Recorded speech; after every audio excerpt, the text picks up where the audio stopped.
Ça y est, elle est enfin là. Salut tout le monde, c'est Matt. Il y a quelques mois, je sais pas si vous vous souvenez, mais je vous faisais une vidéo pour vous annoncer que j'avais mon nouvel espace de travail, puisque maintenant j'ai un vrai studio garage pour pouvoir faire mes vidéos, faire ma mécanique, etc.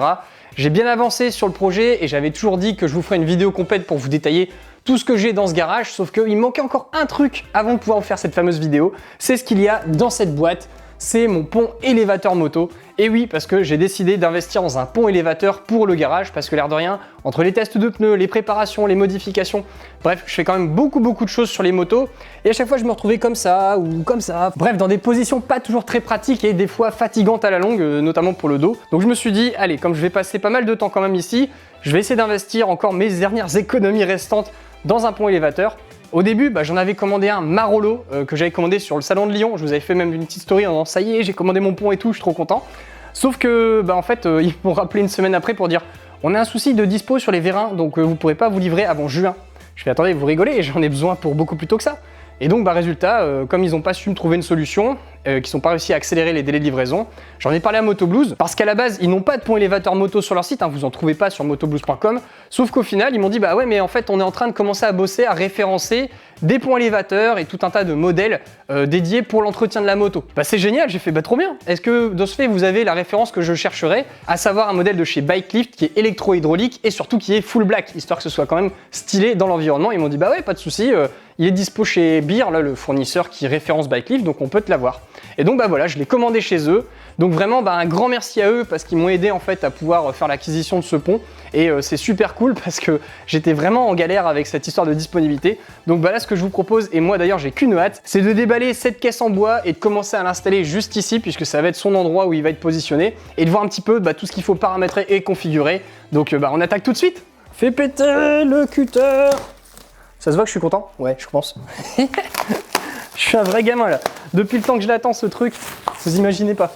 Donc ça vaut de l'argent, ça vaut plus de 3000 €.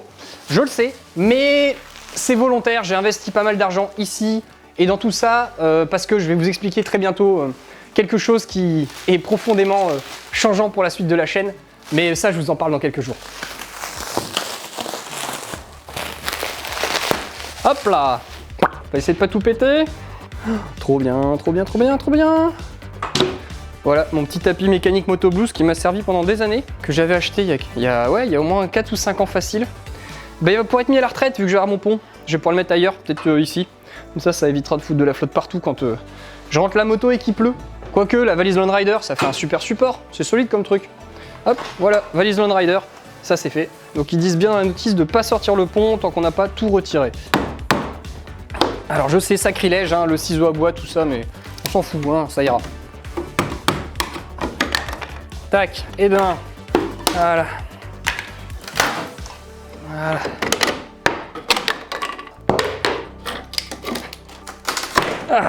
Il est un peu pris pendant le transport, la grosse boîte, faut dire.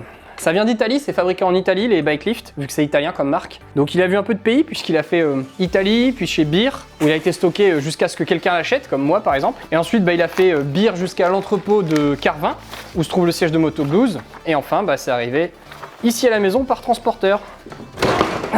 Hop là.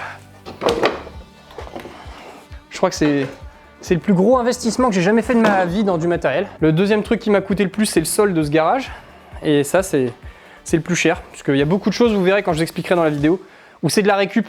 C'est des trucs que j'ai acheté pas cher, que j'ai acheté d'occasion, que j'ai refait, des choses qui sont dues à des vieux meubles que j'ai gardés avec les années. Mais bon, ça je vous en parlerai dans une prochaine vidéo que je sortirai sûrement sur le mois de mai, parce qu'on est déjà fin avril.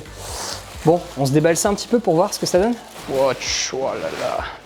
Comment c'est stylé. Oh là là, il est trop beau. Il est trop beau. Là-bas, c'est l'endroit où on met la roue arrière. Donc comme ça permet de rentrer la moto dans ce sens-là. Ça, c'est le câble d'alimentation électrique. On est sur du 220 volts. Donc c'est aussi pour ça que je l'ai pris celui-là, parce que je peux le brancher sur une prise domestique. Là, j'ai juste à passer à mon magasin de bricolage près de chez moi pour monter une prise 220 volts directement là-dessus. Et comme ça, je pourrais le monter et le descendre tranquillement, sans mettre une prise spécifique. Ou alors je le transporte et après je le fais rouler. Quand vous êtes tout seul pour faire ce genre de choses, faut pas mal réfléchir pour pas s'abîmer. Mais avec de la réflexion, on s'en sort généralement. Grand écart à la Jean-Claude Van Damme. Et on pousse. Au moins l'avantage c'est qu'avec 270 kg, il devrait pas bouger. Waouh, oh, le poids que ça fait. À pousser ça va, mais à lever c'est dur, hein. Bon, on va sortir tout ça. Je vous épargne cette étape parce que bon, c'est pas très drôle. Et voilà le travail. Bon, je fais le malin, mais ça m'a quand même pris 10 minutes, un quart d'heure de tout vider. Bon, maintenant qu'on a la place, on va pouvoir positionner le pont élévateur. Voilà, genre ici c'est pas mal. Je vais pas le visser dans le sol. Normalement, on est censé visser ce genre de support dans le sol. Mais moi, quand je les avais contactés Bikelift, parce que je les avais vus aussi à l'ECMA, j'ai discuté avec eux, ils m'avaient dit que c'était pas un problème. Vu la largeur de la base, c'était pas obligatoire de absolument le fixer au sol. Oh la vache! Allez, on fait la même pour l'arrière. Allez, dégage! Bon, c'est pas tout à fait droit, mais on va le repositionner. Et on sera tout bon.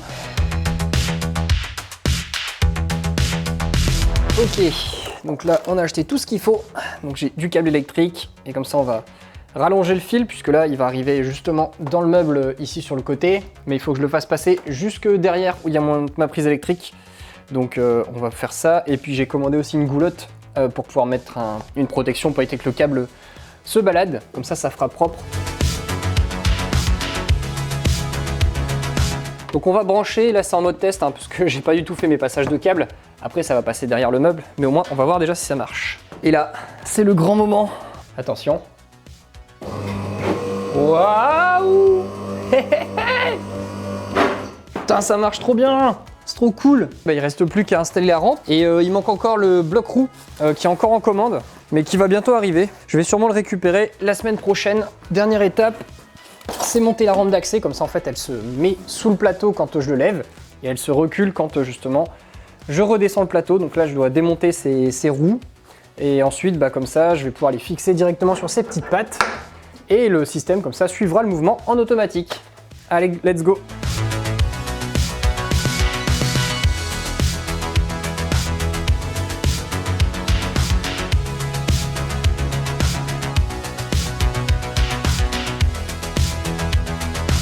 Et donc maintenant, si je commence à descendre ça, normalement, ça devrait tourner, si je dis pas de bêtises. Bingo! Voilà. Trop bien! Putain, ça monte bien, hein. Waouh! Dernière étape, on met la moto dessus, on voit ce que ça donne. Et hop là, tout en douceur. Je pourrais y aller comme un bourrin, mais je sais pas trop alors. J'y vais progressivement. Et comme j'ai pas mon bloc roue pour l'instant, je vais utiliser mon ancien système.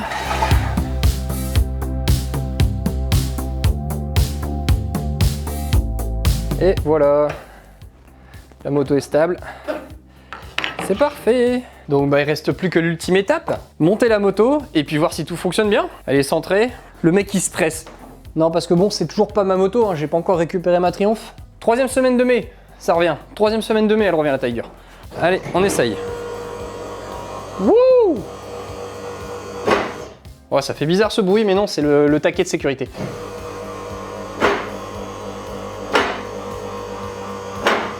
Et je peux aller haut en fait. Mais super! Oh! Oh la vache, c'est génial! Je peux travailler à hauteur comme ça. Oh, c'est parfait. Fini le mal de dos. Je vais arrêter de me casser le dos quand je vais bosser. Regardez ça, je suis parfaitement à la bonne hauteur. Je peux bricoler mes trucs si j'ai besoin, je peux la redescendre. J'ai encore de la hauteur sous le plafond, donc mes calculs quand je vais faire la construction sont bons. C'est trop bien. C'est trop bien. Trop cool.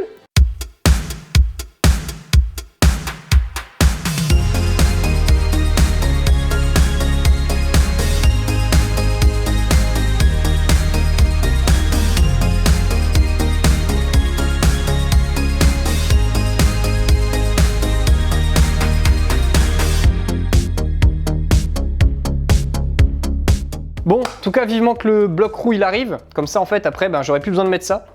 Sauf quand je démonte la roue arrière. Puisque là, en fait, l'intérêt aussi de ce système, c'est que je peux comme ça faire passer ce panneau en dessous de ça. Et comme ça, je peux en fait facilement démonter la roue sans galérer. Donc ça, c'est quand même pas mal. Ou pour faire mes graissages de chaîne ou des choses comme ça. Donc je vous montrerai ça à l'occasion parce que j'ai d'autres projets sur tout ce qui est la partie démontage de pneus, changement de pneus. Je vais aussi m'acheter une machine manuelle, pas une automatique, mais pour changer mes pneus moi-même parce que l'air de rien, J'en change un paquet chaque année et donc ça commence à me coûter un peu cher cette histoire. Donc je vais acheter la machine pour le faire moi-même. Et j'ai un de mes abonnés dont le pseudo est Yaya206 qui m'a donné en fait le lien vers une machine manuelle allemande qui a l'air vraiment bien. Donc merci à toi et puis moi je vais essayer de m'acheter ça pour faire les montages de pneus. Donc ça promet aussi d'autres vidéos sur toute cette partie à l'arrière. Et je pense que je vous sortirai aussi un test à l'avenir. Je vais attendre quand même quelques mois pour bien me faire un avis dessus. Mais sur cette table élévatrice, qu'est-ce que ça apporte comme bénéfice? Pas forcément pour vous acheter la même que moi, parce que c'est vraiment un gros budget, celle que j'ai mis, parce que moi je voulais une noire, parce que pour le plateau de tournage, il fallait que ça soit joli, parce que si je mettais une rouge fluo, une bleue fluo, comme c'est souvent le cas sur les modèles manuels entrée de gamme, ça allait pas faire très joli dans le décor, donc j'ai vraiment voulu essayer de faire attention à ça. Je voulais un modèle électro-hydraulique parce que je voulais pas mettre de compresseur comme je vous l'ai dit, donc voilà, j'avais pas mal de critères qui font que je me suis amené à prendre ce modèle Bikelift Master 504 Full Black, voilà c'est le nom complet. Je vous mettrai le lien directement dans le descriptif, donc ce sera sur le fournisseur Beer puisque c'est là que je l'ai trouvé. Et après, si vous voulez, vous pouvez la commander chez Motoblues si vous en avez envie, que ça vous intéresse, parce que financièrement, c'est quand même un gros investissement. Donc normalement, si vous achetez ça, c'est que vous faites beaucoup de mécanique, d'entretien de moto, et que vous allez le garder très longtemps, genre toute votre vie. Parce que le but d'investir là-dedans, c'est de le garder toute sa vie, donc il faut bien faire les entretiens, bien faire que tout fonctionne bien chaque année, et normalement, vous pouvez la garder très longtemps, et c'est un peu mon objectif. Donc voilà, ça y est, c'était le dernier élément qu'il me manquait pour la table élévatrice. Je vous reposterai quelques stories sur Instagram et Facebook. Quand j'aurai eu le bloc roue avant manuel, je vais pas refaire une vidéo exprès pour ça, de toute façon c'est pas très sorcier. Hein. C'est un système où la roue est prise entre deux mâchoires en métal et puis on tourne une manivelle pour que ça serre et que ça verrouille.